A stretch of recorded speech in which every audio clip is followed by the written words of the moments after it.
Hello guys, आप लोगों का स्वागत है मेरे यूट्यूब चैनल पे। एक जंगल में एक कौवा अपने कुछ साथियों के साथ रहता था, लेकिन उसको अपने कौवा होने पे बड़ी ही शर्म आती थी। वह हमेशा अपने आप को कोसते रहता कि पता नहीं क्यों भगवान ने मुझे कौवा बना दिया, इतना काला रंग है मेरा।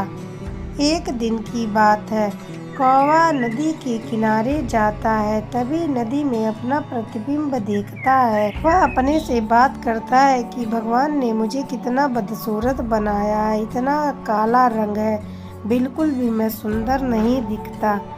तभी उसको पास में ही पड़े कुछ मोरों के पंख दिखाई देते हैं। वह सोचता है क्यों न मोरों के पंख को मैं जोड़ लूं और मैं एक मोर की तरह सुंदर दिखने लगूंगा।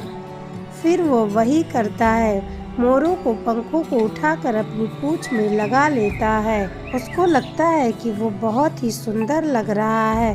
अब वो अपने सभी दोस्तों के पास वापस आता है और उनसे कहता है कि देखो, अब मैं मोर की तरह बहुत ही सुंदर दिख रहा हूँ, मेरे पास सुंदर सुंदर पंख हैं।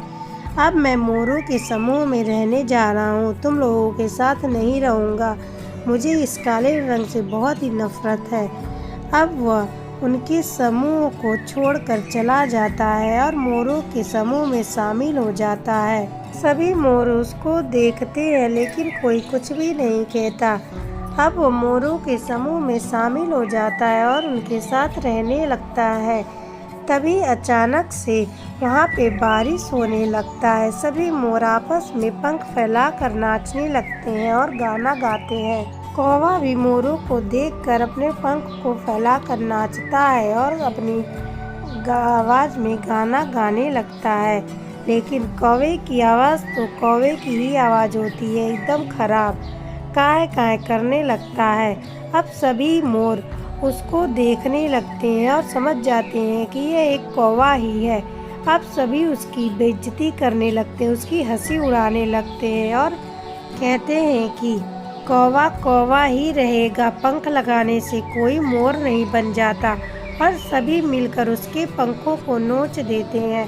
अब कौवा बहुत ही ज़्यादा शर्मिंदा होता है और अपनी गलती का एहसास होता है और अपने समूह में वह दोबारा से वापस आ जाता है अपने दोस्तों के पास।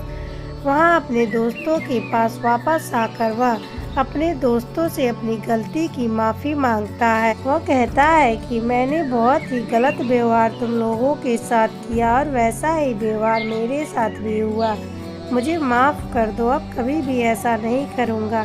सभी को दया आ जाती है और उसको माफ़ कर समूह में शामिल कर लेते हैं।